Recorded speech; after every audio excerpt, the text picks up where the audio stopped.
Pendant plus de 3000 ans, Jérusalem a été disputée. En tant que l'un des sites les plus importants pour les Juifs, les chrétiens et les musulmans, Jérusalem a changé de main plus de 40 fois. Les divisions modernes de Jérusalem remontent à 1948. Après un plan de l'ONU visant à faire de la ville une zone internationale, la guerre a tout chamboulé. Israël a déclaré l'indépendance et occupé Jérusalem-Ouest. Les forces jordaniennes occupaient la vieille ville à l'est. Puis il y a eu la guerre en 1967. La Jordanie a été repoussée, Israël a réunifié la ville.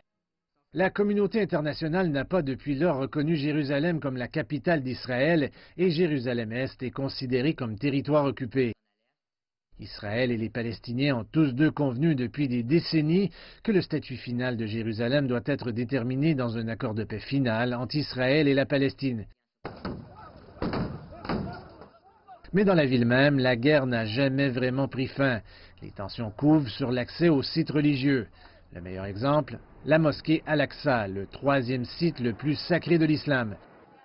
Mais elle est construite sur le mont du Temple, un site d'anciens temples juifs qui remonte à des milliers d'années. Les affrontements sur le site entre fidèles musulmans et juifs sont fréquents. À Jérusalem, c'est une guerre de centimètres. Le développement israélien dans la partie traditionnellement arabe de la ville est contré par les Palestiniens et condamné par la communauté internationale. Et aujourd'hui, les résidents israéliens et palestiniens peuvent vivre à quelques mètres l'un de l'autre, mais ont des opinions très différentes sur la décision du président américain. Je pense qu'il est temps, 3000 ans plus tard ou 70 ans après que tout le monde ait admis que c'était notre capitale, et les Arabes, ils savent tous que c'est notre capitale, donc ce n'est pas une nouvelle. Nous ne sommes pas satisfaits de la situation. Comment peut-il amener l'ambassade de Tel Aviv ici? La capitale est à Tel Aviv. Vous voulez une autre capitale ici? Ça ne peut pas fonctionner. La décision américaine de reconnaître Jérusalem comme la capitale israélienne avant qu'elle ne le fasse pour les Palestiniens est une rupture par rapport à la récente politique américaine dans ce dossier et pourrait contredire les résolutions du Conseil de sécurité des Nations unies sur le statut du territoire occupé.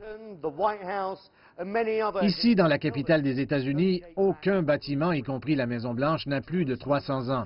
L'histoire de Jérusalem est 10 fois plus ancienne.